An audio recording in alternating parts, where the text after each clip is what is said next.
அந்த blind spot எந்தெந்த வகையில் வருகிறது என்று பட்டியல் போடுகிறான். செலிபிரிட்டி பிளைண்ட் ஸ்பாட்னு ஒன்னு இருக்குங்க.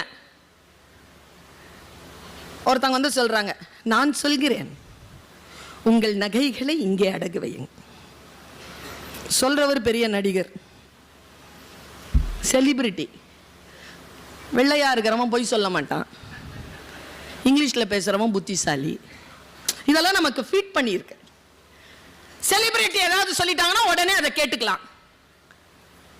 அடிப்படையில் செலிபிரிட்டி பிளைண்ட் ஸ்பாட்னு ஒன்று இருக்கு, ஜெனராசிட்டி பிளைண்ட் ஸ்பாட்னு ஒன்று இருக்கு. ஜெனராசிட்டி பிளைண்ட் ஸ்பாட் என்ன தெரியுமா? கெவின் சொல்கிறான், ஒரு பாவம் செய்துவிட்டு கோயிலில் போய் ஒரு 10 ரூபாவை போட்டுறது, ஒரு நன்மையை செய்ய, ஒருத்தனுக்கு சாப்பாடு வாங்கி கொடுத்துறது. நான் எவ்வளவு நன்மையை செஞ்சிட்டேன், அதனால் நான் செய்த பாவம் எல்லாம் போகுமா போவாது, அது blind spot. Biased blind spot. பொம்பளை பிள்ளை, அது பாவம், அவன் கிராமத்திலிருந்து வந்தான், அவன் தப்பு செய்ய மாட்டான். இவன் நகரத்திலிருந்து வந்தான், பாவம், இப்போதான் இவனுக்கு. இந்த பயஸ்டு ஜெண்டர் பிளைண்ட் ஸ்பாட்.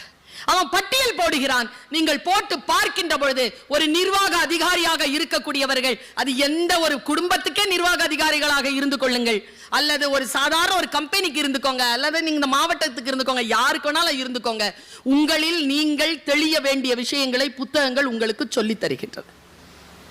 மனிதர்களிடத்தில் இன்றைக்கு சொல்லி தருவதற்கு பல விஷயங்கள் இல்லை, புத்தகங்கள் வெளிப்படையாக நமக்கு சொல்லி தருகின்றன. அதனால் தான் சொல்லுகிறேன், ஒரு புத்தகம் ஜெயகாந்தன் சொல்கிறார். நான் இப்படி சொல்றேன், எத்தனை பேர் அதை மனம் உருகுகிறீர்கள் எனக்கு தெரியாது. இப்ப நான் இதை சொன்னேன்னா சில பேருக்கு ராத்திரியில் தூக்கம் வராது. ஜெயகாந்தன் சொல்கிறார், குழந்தை இறப்பு என்பது ஒரு மனிதன் வாழ்க்கையில் பார்க்கக்கூடாத ஒன்று. ஆனால் அது கூடுதலான வலியை எப்பொழுது தருகிறது என்றால் கதைகளில் குழந்தைகள் இறக்கின்ற பொழுது என்று எழுதுகிறார்.